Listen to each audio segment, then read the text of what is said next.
Welcome to Board Gamers Anonymous, episode 219, Listeners' Questions. We like to thank John S. for being a brand new Patreon backer.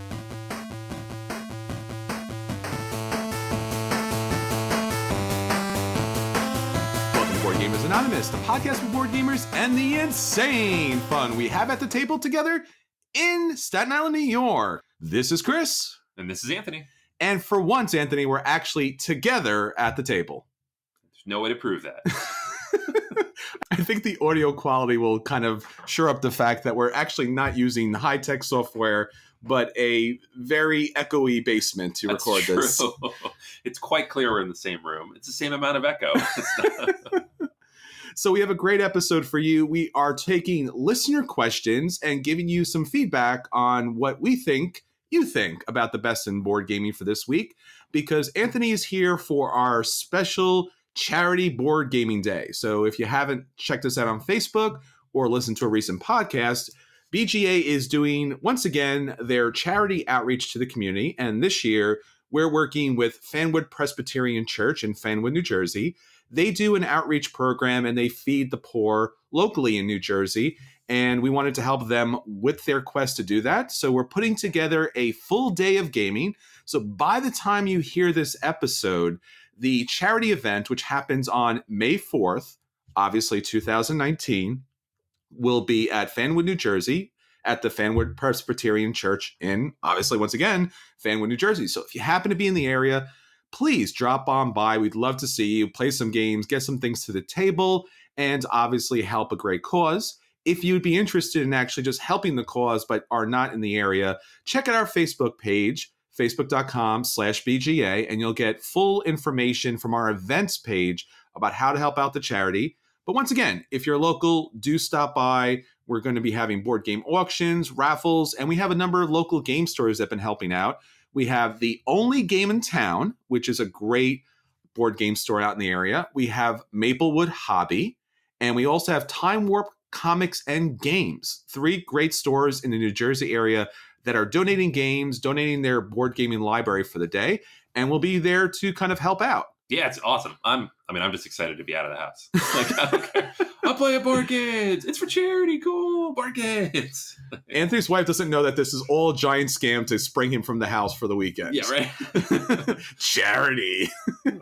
Doesn't listen to this, so who knows? Yeah, it's actually a really cool Saturday geek day because it's going to be free comic book day. So we'll have free comic books at the event, from what I'm told. And also, May the 4th be with you, which has now become somewhat of a geek holiday.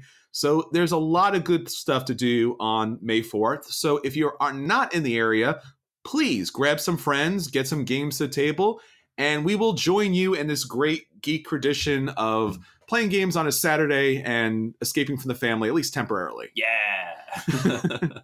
All right, so that's what's going on with our events. But Anthony, what else is going on with BGA? Yeah, we got the Patreon contest, guys. It's every single week. This is actually week 12 that we've done this, which it's not a particular milestone of any kind, but I thought I'd throw that out there. It's kind of cool. We're 3 months in now, giving away games. Last week, we gave away a game to Peter, and Peter chose from Game Surplus, Wildlands. Ooh. Yeah, so that shipped out to him last week. Hopefully, Peter is enjoying that. This week's winner is Jordan. So Jordan's going to get an email from me today, which is also the day this is going up. So if you're listening to this, check your email.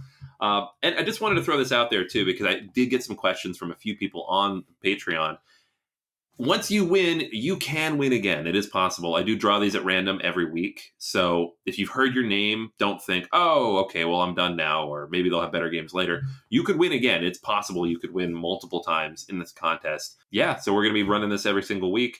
And at this point, I think we've had 12 unique winners out of the 40 some odd people who are eligible, which is awesome, which I want as many people to get games as possible, but we are giving them away every single week. So the odds of that happening are pretty high. So that's going to be pretty cool stuff. And then, of course, we have another contest coming up next month for everybody out there who's not a Patreon backer when we have our new World Cup competition. So more information on that soon. But if you're not a Patreon backer yet for, can't afford it, don't have the resources, whatever it might be, stay tuned. You will also have an opportunity to enter one of our other contests here in about a month.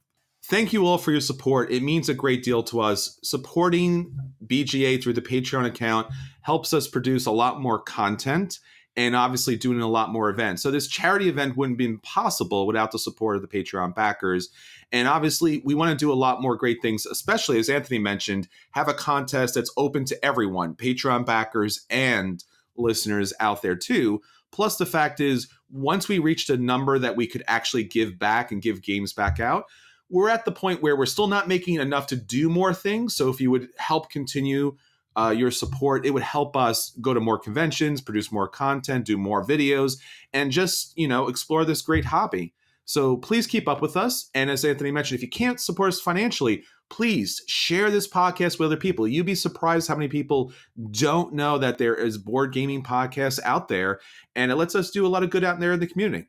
All right, Anthony, so that's what's going on with BGA. I know that this episode is all about our listener questions and not about the Avengers Endgame nor the Game of Thrones episode 3. So we can't go into that, so to speak. No. I mean, you somehow still haven't seen Endgame. I don't know how you've survived for 5 days on that. But we were ranting for at least an hour earlier about Game of Thrones. Maybe we'll do a bonus on that at some point. Make at least half of you angry, regardless of which side you're on. There you go.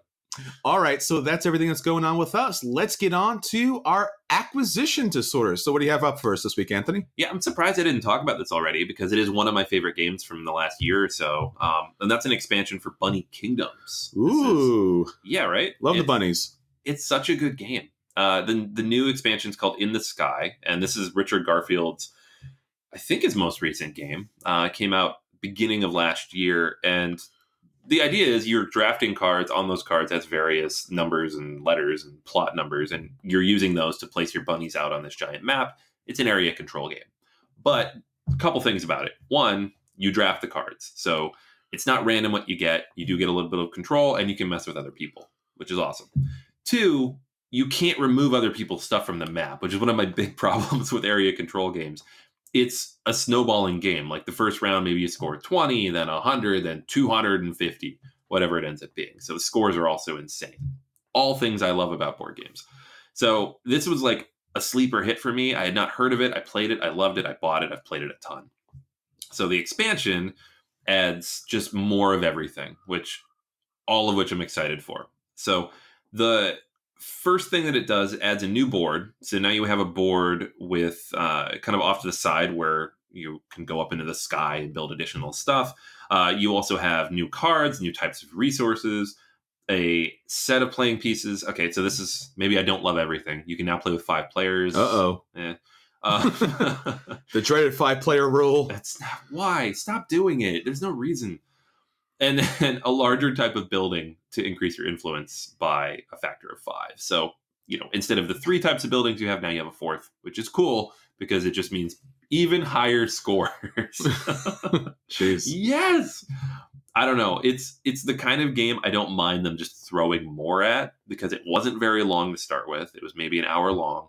It felt strategically deep. There was a lot to it, and you could get better at it by playing it more, but it wasn't like best player, most plays wins kind of a thing. Mm-hmm. And I don't know, it's just so cute. Like looking through the illustrations, and they're just these hilarious little fantasy tropes with bunnies, like wearing kilts, attacking each other, whatever it was hilarious. I think that's the trend that board gaming is going. We take a look at Root, which, just like Bunny Kingdom, from the looks of it, it's absolutely adorable. It's immediately accessible. And yet at the same time, there's some really decent, crunchy strategy in these games that if you just overlook that, you're going to get into a lot of trouble when the game comes actually down to play. That's a good point. Yeah, because like Root is like a lighter version of a coin game with furry animals. Yes. And everybody loves it. Yes. Right? And the same thing here. Bunny Kingdom is a lighter version of an area control game with bunnies. Yeah. And I love it. And there are people who refuse to play it because it is Bunny Kingdom. But I don't know. I'm pretty psyched for this. I think it comes out really soon. I will be picking it up whenever I see it. And yeah. I think more parents should buy this games because in general, you want to introduce your children to military strategy as early as possible. I just played Risk Star Wars with my son, who is 7, and he handily defeated me. So it wasn't great. And now he knows how to better defend Winterfell than some people. But let's not get into that. No spoilers. Yeah, so that's Bunny Kingdoms in the Sky. I'll probably be reviewing it sometime next month when I get to the table. So I want to talk about a Kickstarter that popped up that was an original Kickstarter way back when. That is Takenoko Giant. Now, we've already talked about Takenoko way back. We've done a review of the game, and basically it's well known as the game with pandas. So the game is all about laying out fields and growing bamboo so that your panda will have something to eat. So there is somewhat of a set collection mechanic to it. So you're collecting pieces of bamboo that the panda eats by moving the panda around, and basically how the tiles are laid out that will score you points because, once again, you're trying to meet a certain kind of quest order. So it's a pretty accessible game. And yet at the same time, just like we talked about with Bunny Kingdom, there is some really decent complexity to it. So you can play with family and they'll completely enjoy it, or you can play with gamers and they'll enjoy it too. What's really amazing about this game when it first came out, at least the base game, was the production was kind of off the chart. The bamboo was all beautifully colored and really nice pieces, and they stacked up, and the panda and the gardener were all really quality pieces. And it was a fine game. At some point, they decided, let's make a super deluxe version of this in a giant wood crate, pretty much, and they enlarged everything in the game. So it was a weird situation. It was one of the very, very first board games that got a kind of like super deluxeified, not just deluxeified, but super deluxeified. And it was going for like over $300. And some people jumped at it, and some people were like, this has got to be, crazy. Why would you spend 300 some odd dollars for a very light family game that did have complexity, but still a very light family game? Since then, obviously the industry has changed. Small World Deluxe came out, and there's been so many games. Takedo had a super deluxe edition. A lot of games had super deluxe editions, and a lot of games now even have those super wooden inserts from like Broken Token and Meeple Realty, where it's a giant wooden box. So the idea of spending $300 on a board game for something that is not that super complex or heavy, but yet had very nice components is now something that everyone tends to do, or a lot of people tend to do. So Kickstarter has kind of like popped this one up again. So you can pick up, once again, the giant Takenoko version. And once again, it's a small wooden crate, comes with these, I guess, giant size as far as what the miniatures used to be, pandas, the large bamboo, the large tiles, and it comes with the expansion, or you could pick up the expansion in addition. If you've already picked up the initial version, you can now pick up the expansion version, the chibis. And that's basically the little baby pandas that are adorable, but in the base game, they were just basically these little chits. Now they're actually little models. So there's a lot of ways to pick these different things up. And obviously, this is typically a lot of fun if you are enjoying this type of game. Obviously, this campaign is already backed, and it will wrap up on May 6th. So you don't have too long when you listen to this episode if you're interested in the campaign. If you do want to pick up everything, if you want to pick up the base game, if you want to pick up all the giant baby pandas and everything else, it goes for about $319. That's not including the shipping, which is substantial because, once again, this is a very big package. It's something to take a look at the very least. Yeah, I mean, I like Takenoko plenty. Yeah. I always looked at this. I'm like, man, this is amazing. I'd love to have this on my shelf. I could not justify the expense at all. And that's somebody who's justified a lot of expenses in this hobby. So, but that's not to say, like, if you play it a lot and love it, go for it, right? Yeah. It's definitely something that it's got, like, I have the Small World Deluxe. I thought I was insane at the time to buy it, but I love the game so much. And it was such detailed quality. I was like, I'll have this forever. And I'm still happy with my purchase. So this has to be a game you love and you know you're going to get to the table, so to speak. And it's not easily transferable. It's not easily transportable. So you want to keep that in mind as well. All right, Anthony. So those are the games that we really want to get to the table despite their large size and weight and cuteness. Let's talk about the games that actually got to the table. What did you play? Yeah, I got a lot to the table the last couple weeks. Like, if you guys have been paying any attention, my last few reviews have been like tiny little expansions and whatever I happen to be getting to the table recently. But I've gotten a few big ones out of late, gotten a little more game time in. And so the big one I want to talk about is Lord of the Rings Journeys in Middle-earth. This is the big box release from Fantasy Flight Games for the first half of this year. And Honestly, I wasn't going to get it and I wasn't going to play it because the way they described it initially was like Descent, but with Lord of the Rings, or whether Fantasy Flight described it that way or just what I did in my head. But it's not really that. It's more like if you took Mansions of Madness and Descent or Imperial Assault and mashed them together and then added Lord of the Rings on top of it, because the way the game plays out feels unique, but also very familiar if you played those other franchises. So the idea of the game is, yes, it is driven by an app. If you don't like that, then maybe stop listening because it's just what it is. Like, I don't care. I've never really been bothered by the app thing. I love Mansions of Madness. I liked XCOM. These are things that don't bother me, but I know a lot of people it does. And if it does, I totally respect that. And, this is not going to be a game for you. You cannot play it without the app, period. You just can't do it. So the idea of the game is you have a character and you are going to choose a class for that character. They each come with one. So like if you're Aragorn, you can be the captain, or you can choose to be a pathfinder, or you can choose to be the musician. It's up to you. But each of those has their own unique cards. So when you choose a character, you're going to get the starter cards for that character, the 6 basic cards, and then the first 3 of the class cards at the beginning of the game. And you'll get more as the game goes along, plus a weakness. You're going to have a little deck of 15 cards. And then you're going to start with some very basic equipment, but there's a big deck of stuff that will upgrade over time, so you can get additional, better equipment as you go along. And the map kind of goes out modular. So there's 2 kinds of maps. You have the one where it's just like these 2 squares, like an indoor type of map, and it's clear where everything is, and it'll pop up as you move around, but it's, big tiles, right? Or it's got those little hex grids that Fantasy Flight likes to do, where they have between 4 and like 15 little hexes on them, and they all kind of tie together in weird ways. That's what most of the game seems to be. Those come out as you explore and find new things, and the app will tell you where they go and when they go there. And so on your turn, you're going to go through 3 things. It's a cooperative game, so everybody kind of takes their actions together.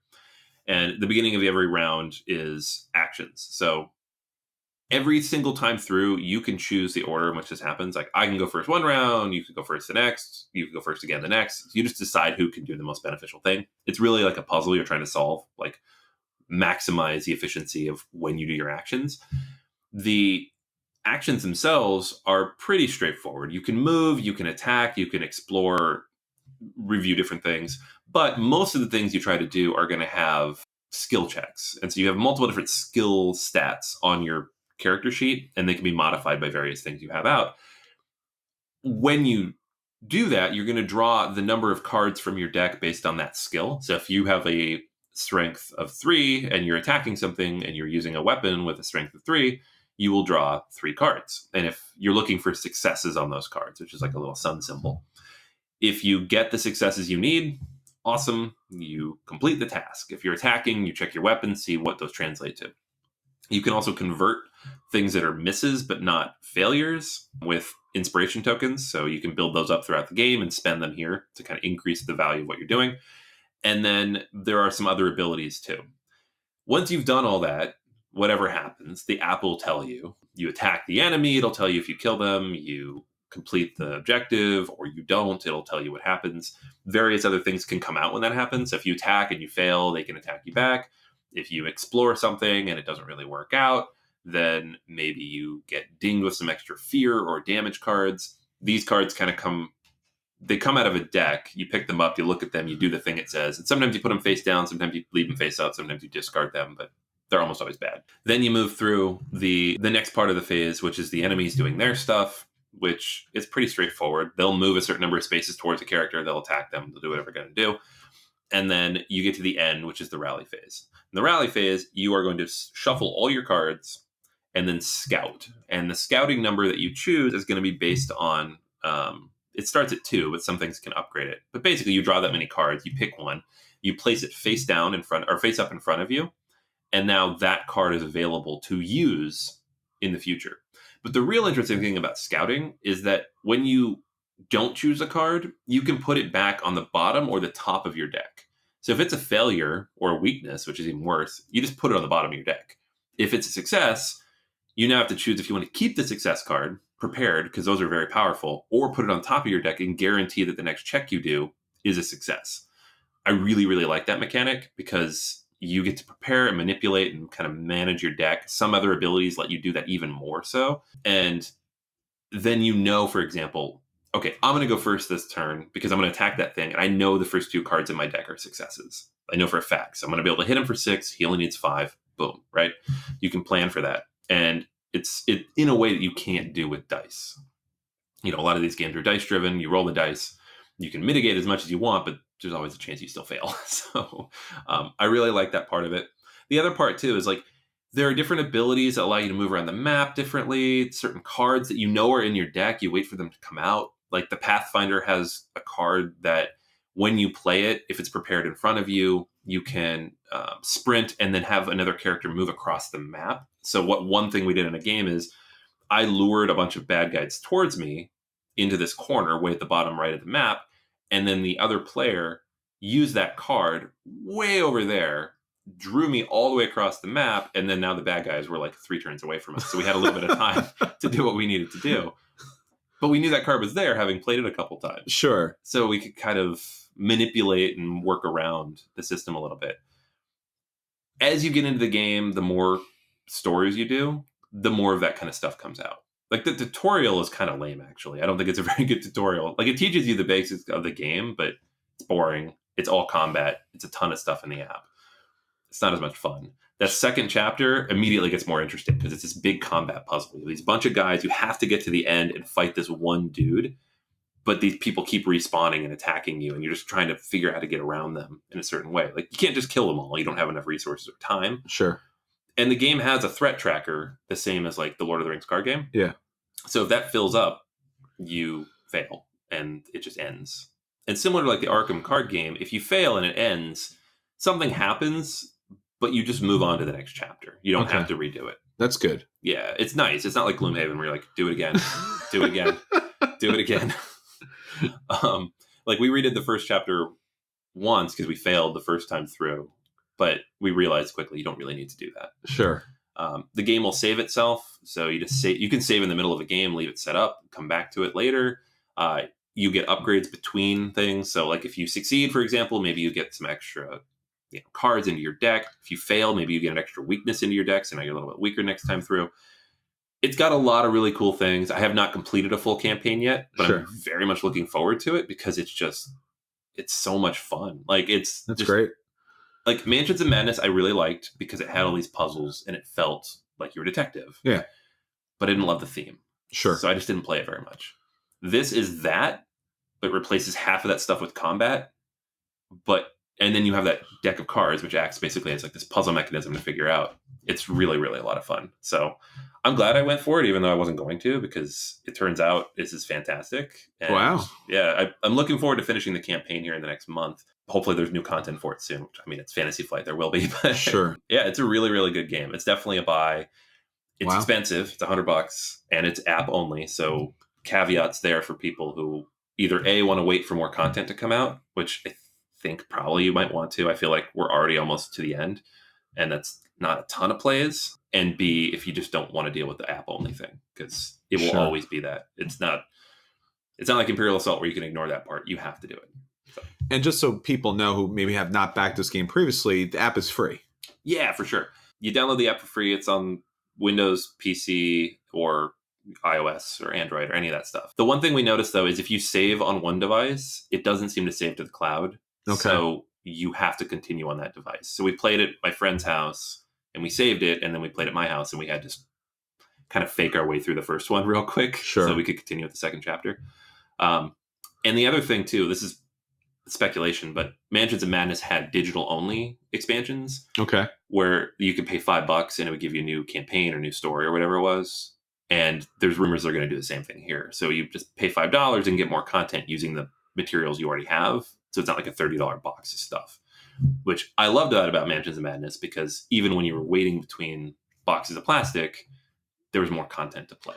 So it seems like for you, obviously as a Lord of the Rings fan, but also because this is a later implementation of a lot of things they did with Mansions of Madness, you would say that this game in the, I guess, quote unquote pantheon of Fantasy Flight games like Descent, like Imperial Assault, like Mansions of Madness, this would be on the top? I don't know. It's hard to say. Because you're a big Star Wars fan too. So it's not like... Yeah. And you've recently gained some tentacles. So you went Cthulhu over the last couple of years. So I don't know if it's the best one yet, just because there's not enough content to say. okay, I think Mansions of Madness might still be the best of these. okay. But there's so much content for that. But I don't like that one as much. And how about like Lord of the Rings experience? You're a big Lord of the Rings fan. There's War of the Rings. There's Five Armies. There's the LCG. There's Hunt for the Ring. Obviously, there's this, and there's probably another dozen other games I can't think off the top of my head.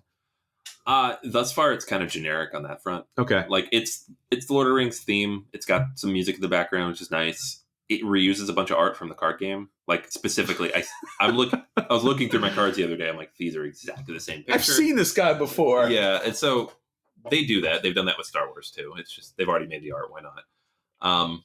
They do have the character, so it's not like you can be Gimli, you can be Aragorn, you can be Legolas. Those are in the base box as character options. That's good.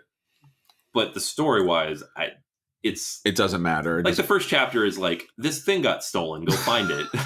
Like and they weave stuff in, and stuff is starting to come in, and it's getting a little more interesting. So I think as you go, it's certainly going to become more lore based. But think of like the Lord of the Rings card game, especially like the first couple times through. Sure. You're like, it's Lord of the Rings, but it's like random story from Lord of the Rings, generic version. It's not bad, but if you're looking for like the actual saga experience of that, that's just not it. Okay. All right, so a game that I want to talk about that I recently got to table is a game that I anticipated for a very, very long time. This is Innis from Matago Games. Now, if you're not familiar with Matago Games, they've done some tremendous games. They did Cyclades, they did Kemet, and they do these really kind of beautiful productions, really interesting kind of deep dives and strategy games. Now, Kemet is very interesting because it has obviously its own world. So this game is all deeply based in the Celtic history of the kings and how they were elected, as well as dealing with some of their gods at the time. Now, when you look at the game itself, it looks straight like dudes on a map, because basically it's dudes on a map. But what's interesting about the game is right off the bat, the way the game kind of assembles itself throughout. So basically you have these really unique kind of land tiles that are kind of sectioned off, and you connect them like big puzzle pieces, and they're thick and they're kind of beautifully illustrated. And you're like, wow, this is really interesting. This is an interesting world that we're going to kind of grow and discover. And you start off with some defensive positions, and you're able to put your dudes out on the map. And then basically as the game goes on, you're going to be adding additional land tiles that kind of fit in like just beautiful puzzle pieces that depict this land. And the art in this game is honestly off the charts. It's extraordinary in so many different ways. The box cover, the land tiles, it's just beyond. This is Dmitry Bielik and Jim Fitzpatrick who did the artwork here.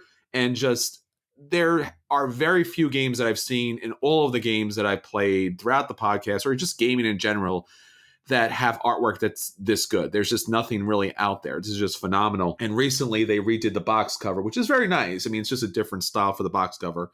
But basically in the game, what you're trying to do is you're trying to achieve one of three different objectives. So there is the leadership objective. And basically this all comes down to having the most figures in a territory that has 6 opposing clan figures. So each of your figures is a clan, and if there's 6 figures out there of different clans, and you happen to have the most figures in that area, you're right in position to win the game.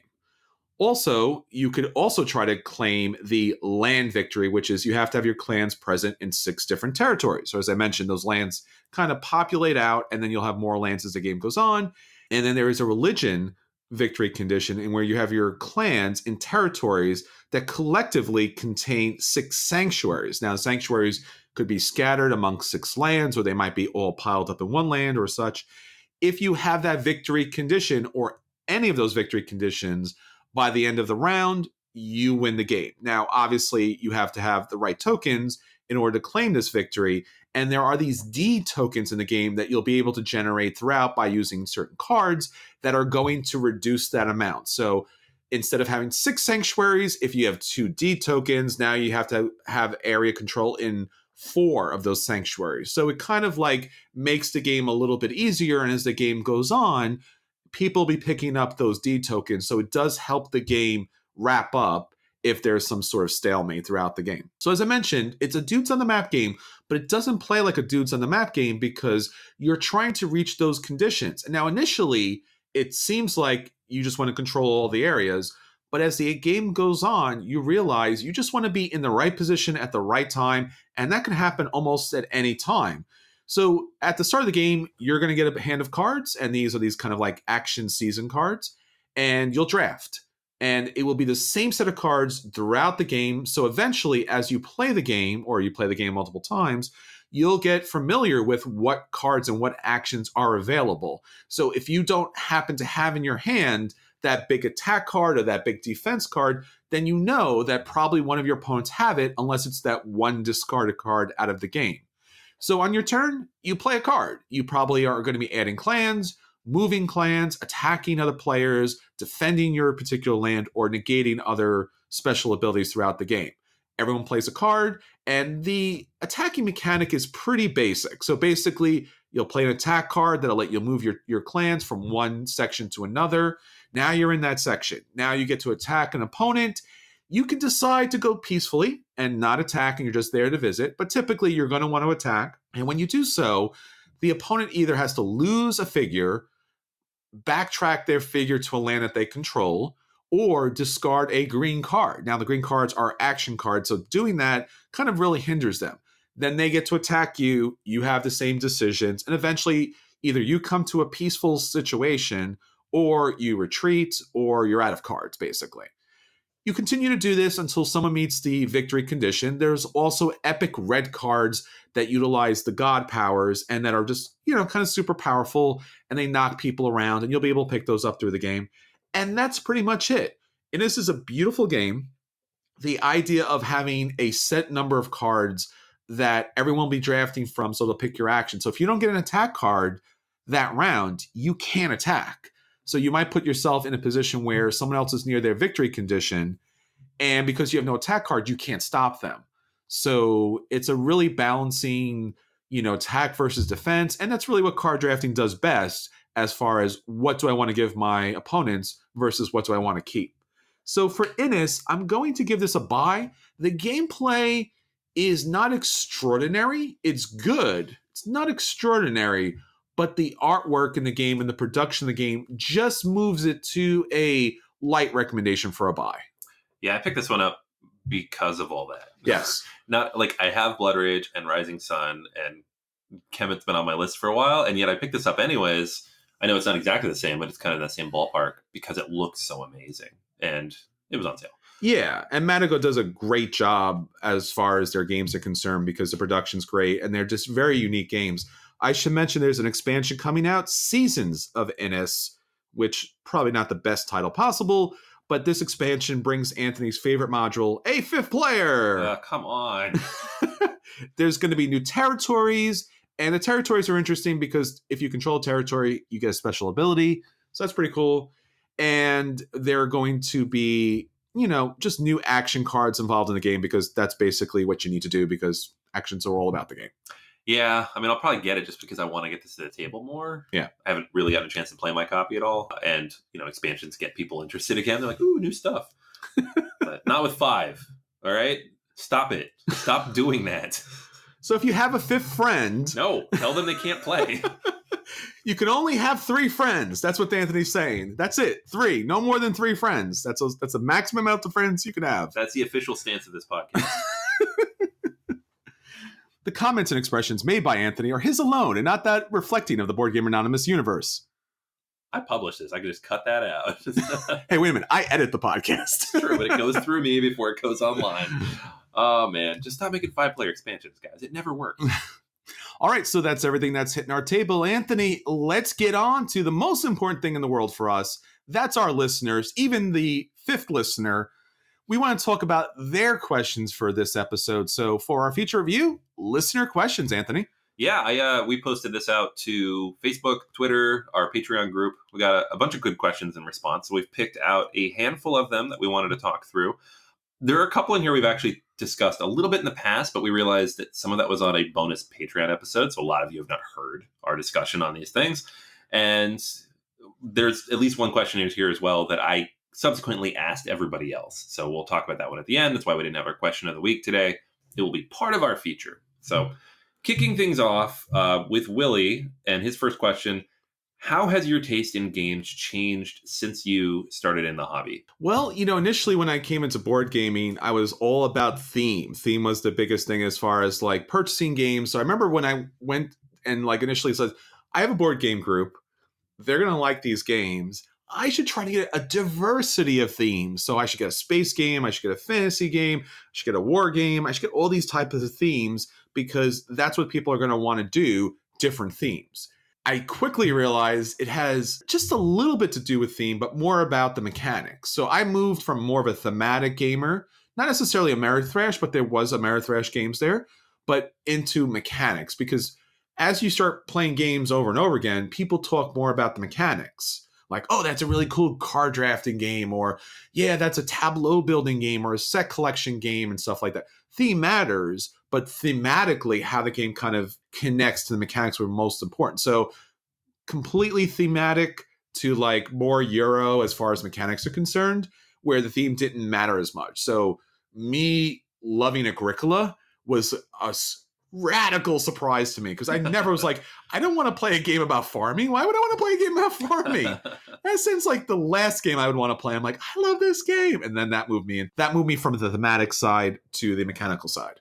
Yeah, it's funny. I've been kind of up and down on a lot of these things. Like, I got into the hobby on accident because I was just looking for a group, something to go do. Like, honestly, I was almost getting back into Magic and that kind of stuff. And then I was looking for a Scrabble group and I stumbled upon this group. And the result was I'll play anything and I like all this stuff. But the games that immediately attracted my attention were the Euros. I like puzzles. I've always loved puzzles. And that's what those are. Most of the time, the good ones are puzzles. Now, some of the first Euros I played weren't that good, or I didn't like them very much. Like Agricola, I think, was one of the first ones I played, and I had trouble with that, 2-3 times playing it. And so it took a while, if only because I got in my own head of like, these games are too hard, like the big, heavy stuff. So I avoided a lot of the really big, heavy games for a little while. And once I realized like, they're not too hard, I just really need to fully understand them. And not every game's for everybody. Maybe I just don't like Agricola. And now that's the majority of my collection. Now there's been a curve in there with miniatures, I think. Yeah. Where I got super into miniatures. I just wanted all the miniatures and everything. And then I realized these games aren't that good. Sure. Or they're all the same. Whether they're good or not, I don't know. They're all the same. So I don't know how many boxes of miniatures I could realistically, expect to hold on to. So I've kind of stopped buying those. I don't play them as much, of course, with the exception of the game I reviewed today. But yeah, I think in general, it's just been, Euros have been pretty early on were the games that I liked. And then I went through my Ameritrash phase and I'm kind of back out of it again. Yeah, I think the miniature phase for me too at some point was like, oh my God, this game is produced so amazingly. I never saw anything like this. And then you eventually pile up plastic in your house. You're like, I need to stop doing this. Yeah. My closet in my office has a stack of CMON boxes. They're all in the closet, by the way. None of them are on the shelf. And there's like 7 Arcadia Quest boxes, 3 or 4 Zombicide boxes, and then like random games that I've never played, like Chaos Ball or something. It's true. Yeah, like, this is not good. Yeah, I have the same closet of plastic miniature as far as, and they get you with the theme. So like Attack Wing and X-Wing miniatures, you're like, I love that theme. And then like, I just spent a ridiculous amount of money on plastic that I'm not going to get to the table as much as I want. But you really want to have that kind of like completionist, or I love that genre and that fandom. So yeah, I want to have X-Wing, every X-Wing miniature ship, even though I can never field all of those ships. Yeah. You just want to do that, and that becomes an issue. Yep. I know it's all right. So next question up here, this one's from Willie, as well as a kind of a secondary question, kind of mash these together from Twitter. When thinking of your favorite designer, what game does not live up to the rest? That's really a hard one. I mean, there are certainly a lot of games that a risk, and I appreciate it when someone does something that's risky in board gaming. They do something that's radically different. It's probably for me Feld. Now, Feld's really interesting because Feld is probably, I would say, is the best designer as far as a variety of different games and mechanics. Like Uwe Rosenberg is phenomenal, but Feld is the type of guy that you see something different, I mean, from game to game. I mean, he's typically known for his, point salad games, but nonetheless, he has a lot of different types of games. I think the game that really falls apart for me is Rialto. For a number of reasons. Graphic design is very problematic. That's not really his issue so much, but it's just a very hard game to play. And since it's all about utilizing the cards in the game and how you're able to pick them up and how you're able to play them in different sets, player order is ridiculous. And then just someone hoarding certain colors of certain cards really just gives them an unfair advantage. So the game just kind of like snowballs from there. So I happen to own a copy of it because it was on a massive sale and I want to have Feld's collection, but it's still in shrink. I've played the game multiple times, other people's copies, but it's never come out of shrink despite how much I love Feld. Yeah, I mean, Feld's up there for me. He's not, he's one of my favorite designers. I have all of his games, except for his most recent game, Forum Trajanum. Oh my God, yeah. I don't like it. We played it at PAX last year. Sure. Struggled through the rule book, kind of stumbled our way through the game. I've played it again since, and it doesn't come together. It just feels like a disjointed mess. Mm-hmm. And so I've yet to pick it up, especially because it's a Stronghold game, so it's $70, some stupid number. So I'll get it eventually because I want to have all his games, but hopefully it clearances out. My favorite designer, Vital Lacerda, I don't know that he has any games I don't like. The games of his that I won't play are like the original versions of things, right? So I won't play Vigno's first edition because it's overly complicated. Like the way you have to work the money in the bank, like separate actions to pull the money out and reinvest. It's unnecessary. It's very confusing. It's hard to teach to people. The new version is so much better. CO2 is similar. Like the new version is just a better game, in my opinion. I like it better. That's kind of, he fixed his own problems though, so I'm not really sure those count. He made the games better. So nothing really there. On the Rosenberg front, he's up there in the top 3 for me as well. Rakeholt, the most recent game of his, is a pretty significant disappointment as well. I really didn't enjoy that one very much. Yeah, I think Rosenberg's one of my favorite designers, and he does so many things great. I mean, I know it's one of your favorite games, Feast for Odin, but it's one of my least favorite games. Someone at Game Night recently was like, "Want to play Feast for Odin?" I'm like, "No, I don't want to play any of that." It's just, we've talked about games sometimes being fiddly, as far as just like how you have to manage the components and all the different things you have to do and all the icons. And this is just, that's one of the games where I'm just like, if I had played Feast for Odin first and none of his other games, at least, I probably would have never played anything else beyond that, just because I was like, I just can't mentally comprehend everything he's trying to do here. Yeah. And it's just, why is this a game? Like, this seems like something that needed an editor to come in. And Rosenberg is brilliant. Lacerda, I haven't found a game I haven't liked of his, but I haven't played the earlier versions of the games that you're mentioning. So he kind of got in like almost like a mulligan here. And it's like, those earlier things, I fixed those things, which is just kind of weird for board gaming that someone came in and just went and did a remastered version of their games. So, I mean, I guess other than Stegmaier, I haven't seen that anywhere else, but his games have been fantastic. So it's kind of hard to find, like you said, those games that really just break a trend. Yeah, no, it's funny. It's hard to, like, I had a similar experience, obviously, with Agricola, where I actively avoided Caverna and Rosenberg's other games because I had such a bad experience with that first one. Yeah. It's just, you never know what's going to hit you right or wrong way. It's true. Has your game group watch a video or read the rules before a game night, or do you teach at the table? We've tried that, at least initially. That was always the thing that was like, hey, we're going to play something long or complicated or heavy. If you could watch this video in advance, that'd be great. But that never seems to work out very well because for a couple of reasons. Obviously, one being that not everyone does it. Yeah. And then obviously, if you show up at game night and once you decide upon a game, now you're trying to watch the video on a phone. Yeah. And that doesn't play well either. And I find typically, even if people have watched the video, you still need to teach because the video doesn't cover how things actually work together when they're in play. And sometimes even when you watch those playthroughs, they're really kind of disjointed and maybe the camera's not in the right place. So it's good in theory. I don't think in practice it really works. No, because you're right. There's always the one person who didn't do it. Yeah. And if there's one person who didn't do it, then you have to teach the whole game anyways. So why bother making everybody else do it? Yeah. There's nothing worse than having 3 people at the table pissed that they wasted an hour of their time watching a video because one person didn't feel like doing it. It's true. The one exception is, though, the group I went to last year play Twilight Imperium 4. Yeah. he insisted, and if you didn't prepare and watch the videos in advance, you couldn't play. There you go. He was harsh, but it's fair because A, there was more people who wanted to play and come to his house than who did. And B, teaching that game takes about an hour on top of a 6-hour game. So you kind of have to. You have to prepare for that. And the videos are good. So I think if the game's long enough and complicated enough and requires that much preparation, you could make it work if it's a big production of a thing. Sure. But for most games, no. I think it's teach at the table is easier. Yeah. All right. So next question here. How many plays do you encourage the group to play of a game before trying something different? So I think what Drew's alluding to here is if you're going to play a game, let's say you pick up a new game and you bring it to game night 3 or 4 times, what is the point at which you're like, all right, we're done with this one, let's try something else? I think that in my experience, at least twice. I think that there's always that initial bad teach, or you had a bad game, or you got stuck in a bad situation.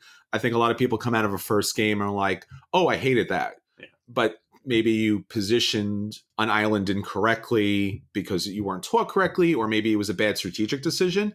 And some games you can't understand, the cards, the strategy, what tactics are available, or the player interaction. Even if you watched a video, you don't understand, oh, he could do this and she could do that. Yeah. So you have to get through that first, sometimes bad game. I almost always don't either watch or read a strategy kind of guide for a game because I want to kind of struggle and understand what the struggle is for the game. And then later on, read all that kind of background stuff and that meta and go, oh, okay, I can do all these cool things, but I understand looking at the game what that would be like. So I would say at least 2 times, if not 3 times. I would agree with that. Yeah. I mean, we just played a game last night and I had a horrible experience. You were just joking, oh, you should review that. I'm like, I'm not going to review it because I need to play it again because I know the game's not bad. It's got a good rating. People like it. Again, we're talking about Taj Mahal. But I had a miserable experience because I didn't understand the game until about a third of the way through, at which point it's too late to do anything. And I understood the game just fine. And I won by 40 points. It's just, It was like the time we played Barrage, and I'm like, this game is dumb. And I'm like, oh, I think it's fine. Yeah. And I won by 40 points. But. Yeah. I had the same problem with Food Chain Magnate, the first time I played it. Sure. And that's a game where, if you don't get it right away, you're going to lose. Sure. Guaranteed, because you're set up, you can't come back. Taj Mahal, I could have come back. Theoretically, Food Chain Magnate, you're never coming back. So you're just playing for 3 hours. Yeah. You're going to lose. But I kept thinking about it, and I wanted to get better, so then I played it again. And I still lost, but at least that time I tried. Yeah, I think a lot of those heavy games where early actions determine later benefits. Yeah. If you made a mistake on round 2 and you didn't do something you needed to do, and now you're paying for it every round or at the end of the game, you're going to have a bad time and you have to sit through it. Yeah. And you're just steaming about the whole thing. I should have done that. Why didn't I do that? And now you have to do that for an hour and a half. Right. So I know Antiquity was a game that we had some issues with some players because when you place your second city, if you're not really, really hardcore planning on that, you can get crushed or you can crush someone else. So yeah, that's a thing. Yeah, it's hard. Yeah. And that's what Barrage was, what Food Chain Magnate was. And I guess to a lesser extent, Taj Mahal. Sure. All right. So I to your point, to actually answer the question, I would say 2 at least. At least 2. And at this point, honestly, I go for 3 for a lot of games. Yeah. Bruges is a game I've played twice. Sure. Highly disliked. Been meaning to get it back to the table for that reason because I have not played it that third time. But it's we also do a podcast, so getting a game 3 plays, if we don't like it, is sometimes difficult to do. Yeah, and I think in general, if you want to keep your mind open at least because an expansion might come out that fix some mechanics of the game, or you mentioned Vital Lacerda remasters his games at certain points. So if you played the game, you had a bad experience, but now there's a new version of it, which we're seeing a lot more these days, especially on Kickstarter, give it another shot just because there might be something worth finding in there. Absolutely. Yeah. All right. So another question here that this is one we talked about on the Kickstarter bonus episode. So if you go back to way back to the beginning of the year, special episode number 10, around the first of the year, we did our board game Razzies, worst of 2018. So Drew asks us what our biggest disappointment of 2018 was.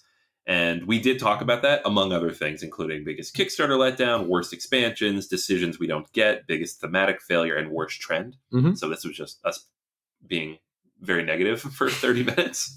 But we can pull a highlight and share our biggest disappointment from last year. Sure.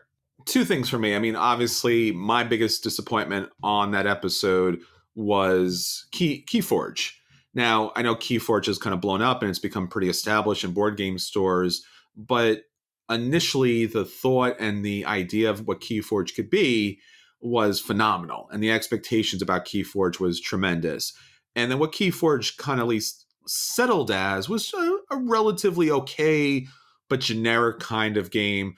Thematically, the game has zero connection to the mechanics, guilds or factions or whatever it is, and it doesn't really mean anything, and the name of the deck doesn't really mean anything, and how you can have super powerful decks just because of the algorithm and crush somebody else, and how you have to manage that situation, or you have a deck that either is broken some way and then you have to send that deck back and get a replacement or something like that, was extremely disappointing for me, who was looking to find a relatively cheap CCG to kind of get myself involved into. Although the game that really just expectation-wise crushed me in a way that I didn't expect was a game that I got to table in 2018. It came out late 2017, was Charterstone. Charterstone was from Stonemaier Games, and it was something I was really looking forward to. It was going to be a Euro legacy game, and it was a worker placement game, and I was super stoked. And you played 10 games of this, and I had a game group for this, and I was so happy to get this to the table. And almost every game of it, I was bored. Yeah. And thematically, I still don't get it. I still don't understand where this super, super dark twist comes into this chibi game, and how each of the different connections from game to game were like almost pulled out of left field. And once again, I don't want to give any spoilers away if you happen to have not played Charterstone, but I highly recommend not playing Charterstone. It's by far my greatest disappointment in gaming up to this point. Yeah, that one was pretty rough. So I agree with one of yours, and the other one you're completely wrong about. But I just think it's funny because every time we talk about Keyforge, you're like, this game sucks, and I'm like, this is my most played game of 2019. I played 70 times. I played Love Letter a lot when it first came out too. It doesn't mean it's the best game ever. No, you're wrong. All right, Love Letter is the best game ever. Yeah, sure. If that means Keyforge, no. No, Keyforge is. I find it a very solid game. Obviously, I keep spending money on it, so I think so. But for me, like, my biggest disappointments were the other unique game that FFG put out last year. That was Discover Lands Unknown. And so the things you said about Keyforge, which I don't fully agree with, 100% apply to this game. So sure. Like, it's generic, it's boring, it's dull, there's nothing to do. And it's the most cynical lack of theme ever. It's just like, here are some random lands you could be on. And now here's some random things you could do. And here's some random things you could discover. And there's no story. None of it means anything because, of course, it's just jammed together. It's like a choose-your-own-adventure without a narrative. Man, that game was a disappointment. And it's not that I expected it to be anything, but it was just bad. Yeah. The other big one for me was Rise of Queensdale. Because after Charterstone, I was like, I still feel like you could make a Legacy Euro and make it work. And this is from the brands who are amazing and have won a bunch of awards. Mm-hmm. And the game looked good, and it was this big box with a bunch of cool stuff in it, and it was just same thing as Charterstone. Boring. The mechanics didn't kick in until 4 or 5 games in. The story didn't make a ton of sense. It's there. It builds up eventually, but you're just like, what am I doing? But did it have a candle for no particular reason? No, it did have a plunger. Okay. Yeah, because your boards have all these little hex tiles. To remove them, you use the plunger, but it's also the first player marker. And then plungers would sometimes show up in some of the artwork. There's no reason. It's a medieval city. Wow. It was, yeah. I wanted that game to be so much better, and I think it was kind of, that one marked the end of this glut of people attempting to do legacy games that were unique IPs. Sure. I think all we're going to see from now are just, let's retheme like Machi Koro and all this other stuff that's coming out. Well, I think the problem is that they have a game and they decided to stick a legacy, theme on top of it. And they're doing, like you said, Majikaru is one, Charterstone's obviously one. Rise of Fenris, even though I think it's a phenomenal expansion, one of my favorite expansions ever, that whole legacy kind of thing is just completely tacked on. And I appreciate the effort. but when it's tacked on, it feels bad. It makes the game bad or the expansion bad. 100%. Yeah. And I don't know. I don't like, I still feel like Risk and Pandemic are the only two that pull it off. I think so too. I mean, I know a couple people have told me Betrayal is good, but I don't like Betrayal, the base game, so I don't know why I'd play the Legacy version. Yeah, I think so. All right. So we got one more question here. And so this one came from David. And I actually posted it up on Facebook to get your guys' answers as well, because I knew it was one we get a lot of responses to. Hey, David. Yeah. And we got 35 comments. Wow. So people had opinions. David wins. Yeah, he definitely wins on this one.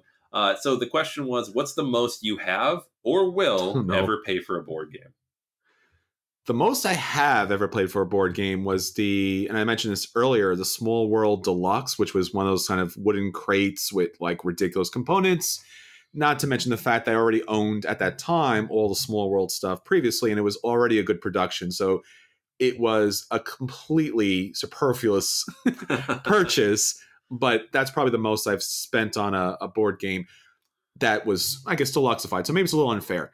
Probably the most I spent on just a straight board game would probably be the Tokaido Deluxe Edition, which I think was like $115 or something like that.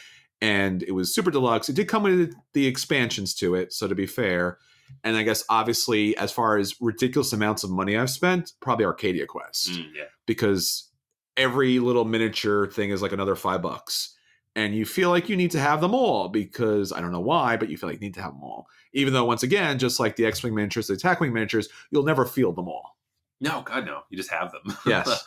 I think the most expensive single game I bought was the Batman Gotham City Chronicles. Jeez, yeah. That was $320, I think. Ooh. Now, that came with like 4 or 5 expansions, so I just went all in on the Kickstarter. I think just the base game would have been like $150, and which would be up there, I think, with most of the top spending I've done on any games. If I was going to like math out the game I've spent the most money on, I haven't done the math, so I'm not 100% sure, but it's probably either Imperial Assault, because I've purchased everything for that, which is probably about $800 or $900, or either the Lord of the Rings or Arkham LCGs. Sure. Because Arkham I've bought everything for to date. The game's been out for 2.5 years. So if you're thinking about at least $15 a month, that's a ton of money. Like $400 or $500. Lord of the Rings I don't have everything for. I got in late, but I did pick up a lot of stuff for it. So it's probably also up in the several $100 range. I didn't go all in on any of the X-Wing type stuff. Like I have the models I like. Like if a ship comes out I like, I buy that ship. Yeah. And I have a box full of like components for when my son's old enough. I didn't go into any of the others really. You know, I have a copy of Kingdom Death Monster that I got used at a decent discount, but I haven't added anything to it. Sure. So that doesn't really count.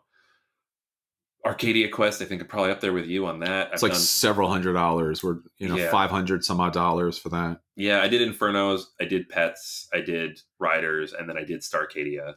I didn't do Starcadia, but I did all the S ones, including Masmoria. Masmoria too, yeah, I did do that. Just because it had figures that go with the game. Yeah. Not for the game itself, so to speak, but... Sure. I don't remember what levels I backed those things at. Inferno, at least, I bought everything that was Kickstarter exclusive, so that was probably $300 or $400. Yeah. So let's just say, I do hope my wife doesn't listen to this episode.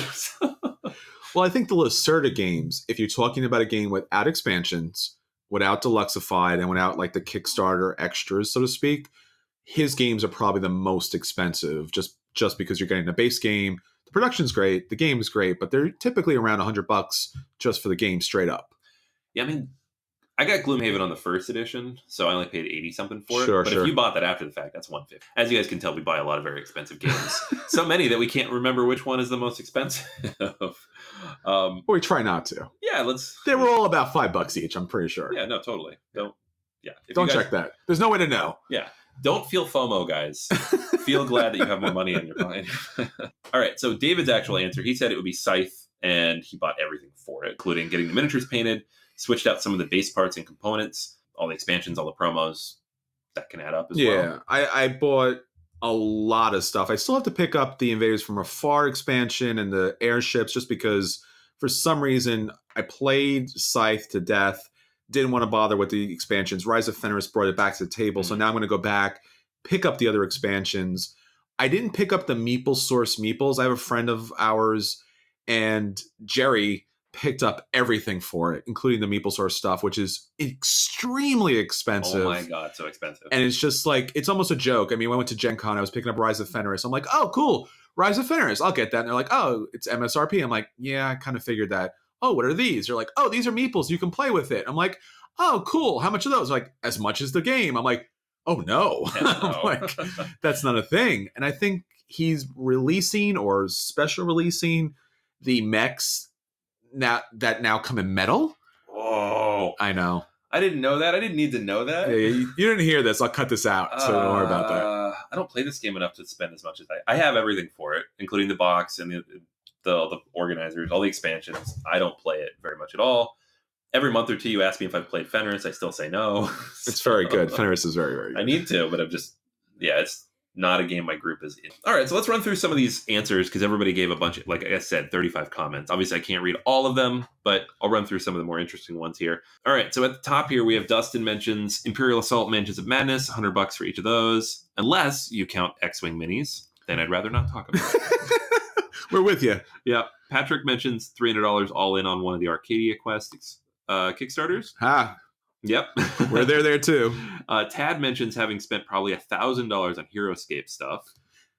That's one of those games that it sounds like a ridiculous amount, but it's super out of print and never going to come back because of all the IPs. Yeah, if you want it all, then you're going to pay that. Terrain. You're buying a lot of terrain. Yeah. So Tommy mentions he's not counting the Fantasy Flight bottomless pits, which that's a problem. Respect that. Yes. He played $90 for Drumroll, and oh wow, in general he's about $75 is his tipping point. Doesn't like to go over 75. Sure. Peter mentions Scythe as well as Dice Masters. Yes. So I think I mentally excluded any CCGs and LCGs here. Like I've probably spent a ton on Star Wars Destiny, but I don't know how much, and I don't want to count it. I think we could do an episode of where we have, and obviously our listeners have cut off from certain games, because I think there's a breaking point for everybody. Yeah. Because if you don't break off, it breaks you. Yeah. Oh, for sure. Yeah. Willie mentions Gotham City Chronicles as well as Rising Sun with all the extra stuff. Ditto. And the Broken Token case. Ooh, I didn't buy the Broken Token case, but that was beautiful. Oh my gosh, yeah. I have to ask him if he painted it or not. We got Chris here mentions the Zombicide Black Plague and all its extra stuff. There's a lot of stuff. Amy mentions she asks, are we considering expansions, adventure packs for an LCG? In which case, yes, because I already mentioned that. Sure. But for her, otherwise it's around $100. Yeah, I think that makes a lot of sense. I mean, those are definitely one of those rabbit holes that once you get started, and if it's good, why would you stop? Because there's just so much beautiful content. But those games become lifestyle games for sure. And they go out of print. Yes. Like a buddy of mine and I have been playing Netrunner lately. He got into it. Yeah. And he's been trying to track stuff down. And some of those old boxes are like $100. Yeah. Because it's all out of print now. So he's just buying what he can. Just a couple more here. Tim mentions Mythic Battles Pantheon, and he spent about $500 on that. John mentions the Tricarion Collector's Edition, which is $115 plus the shipping. Ditto. Yep, I'm in on that one. And just a whole bunch of other stuff here. I mean, people spend, and a few people did mention some LCGs, CCGs. I think you can measure those in the thousands easily. But I think everybody has their own threshold. They're almost, for every gamer though, there's that one game where you're just like, all right, I'm doing it all. I'm getting everything. And that's the one that usually breaks the bank. So yeah, I mean, it's fun, but also sad sometimes to think about all the money and where it's gone, especially if the game hasn't been getting played. But yeah, thanks everybody for answering that question, though, because there's a lot of good answers there. Yeah, it's a great hobby. There's a lot of great stuff, but there's a lot of rabbit holes, and sometimes they're good. You know, it really takes you down a wonderful type of experience. And having all the stuff, whether it's all the miniatures or having all this LCG packs, is just wonderful because you can play those games over and over again. And I think, as we mentioned on the Patreon back episode, all of these games are getting super expensive. I mean, we're really in a golden age in a lot of good ways, but also in a golden age because everything's gilded with gold. Yeah. So every game is now coming with ridiculous components, overproduced, which is not a bad thing if you have the money. But if you get involved in it, everything is gilded. And then everything is like crazy expensive. Every expansion, now that we've been talking about it, is almost, if not more than the base game. Oh my gosh. We were just talking about the Roll for the Galaxy expansion, the new one. I don't remember what it's called because I'm not going to buy it, so I don't care. It's $80. Yeah. $80 expansion for a $50 game. That's crazy. That's insane. Yeah. So be careful out there, and we'll keep you up to date on what's actually worth buying. And once again, we appreciate all the feedback that we get from you and all the listener questions. that you respond to. Thank you so much for letting us know that we are the reason you make your purchases and what purchases you're actually making. So thanks again. We are super independent, so we don't have any publisher backing. So come back, let us know what you're looking to buy, and we'll let you know if that game is worth picking up, whether this game is worth dodging or worth burning. And because we've backed so much games, it's a pretty big barn fire you might end up with. Yeah, well, if the heat goes out, we got enough kindling. Right? There you go. All right, so that's everything for this week. Until next time, this is Chris. And this is Anthony. And we'll save you a seat at the table.